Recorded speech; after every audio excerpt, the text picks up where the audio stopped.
തൊപ്പി അതിൽ ഇങ്ങനെ തള്ളിക്കളരുത്. അവന് 17 വയസ്സായിട്ടുള്ളൂ. ഈ വയസ്സിൽ ബിസിനസ് നടത്തുന്നത് തന്നെ വലിയ കാര്യമില്ല തന്നെ. ബിസിനസ് നടത്തുമ്പോൾ പ്രോപ്പറായിട്ട് നടത്തണേ, ബാക്കിയുള്ള ആളെ ബുദ്ധി പൊട്ടിച്ചിട്ട് നടത്തരുതെന്നാണ്. അതായത് അങ്ങനെ മീൻസ് അത് എന്താ പറയാ, ഇപ്പം ഒരു സംഭവം ഒരു ടോക്കിൽ വന്നൊരു മിസ്അണ്ടർസ്റ്റാൻഡിങ് ആണ്, ശരിയാണ്. പക്ഷെ നാളെ ഇതൊരു വലിയ പ്രശ്നത്തിലേക്ക്, ഇതിപ്പം അധികം ആളെന്ന് അറിഞ്ഞിട്ടില്ല, പക്ഷെ വലിയൊരു പ്രശ്നത്തിലേക്ക് പോയി കഴിഞ്ഞാൽ നിങ്ങൾ ആലോചിച്ച് നോക്ക്.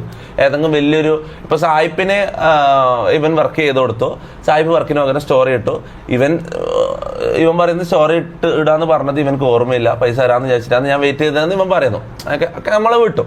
ഇപ്പൊ നാളെ വലിയൊരു ഇൻഫ്ലുവൻസർ വന്നിട്ട് ഒരു 3 ലക്ഷം റുപ്യ 4 ലക്ഷം റുപ്യന്റെ വർക്ക് ചെയ്യുന്ന വിചാരിക്കാം. ആ വർക്ക് ചെയ്തിട്ട് ഇതേപോലെ ഒരു സിറ്റുവേഷൻ ഉണ്ടായാലോ, അത് വലിയൊരു സായിപ്പിന് എന്നോടുള്ള സ്നേഹം കൊണ്ടാന്ന് സായിപ്പ് അധികം ഇതിലൊന്നും തലയിടാണ്ടും ഇതാക്കാണ്ടും ഇടങ്ങാറാക്കാണ്ടും നിൽക്കുന്നത്, മനസ്സിലാവും. വലിയൊരു പ്രോപ്പർ പ്രശ്നത്തിലേക്ക് പോയാൽ എന്ത് ചെയ്യും?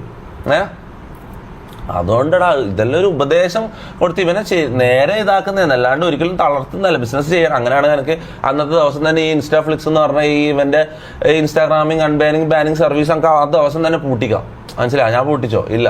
കാരണം ഇവന്റെ കീഴിൽ വർക്ക് ചെയ്യുന്ന കുറെ വർക്കേഴ്സ് ഉണ്ടാവും, അവരെല്ലാം കഞ്ഞി കുടിച്ചു പോകുന്നത് ഇവൻ കൊടുക്കുന്ന വർക്കിലുള്ള സാലറി വാങ്ങിയിട്ടാണ് ഇവരെല്ലാം മുന്നോട്ട് പോകുന്നത്, മനസ്സിലാവും. അപ്പൊ അങ്ങനെ ഒരു ബിസിനസ് ഞാൻ ടേക്ക് ഡൗൺ ചെയ്യാനൊന്നും പറ്റില്ല. അത് പ്രോപ്പറായിട്ട് നടത്തുക. അത് ഇവന്റെ ഈ കുഞ്ഞിപ്പിള്ളേരുടെ സൂപ്പർവൈസിംഗിൽ അല്ലാണ്ട് കുറച്ച് ബുദ്ധിയുള്ള ആൾക്കാർ, ഇപ്പം ഷമീറും അതിൽ കാര്യങ്ങളെല്ലാം നോക്കുന്നുണ്ട്, മനസ്സിലായി. ഷമീറിന് കുറച്ച് ബുദ്ധി ഉണ്ടെന്നാണ് എനിക്ക് തോന്നുന്നത്.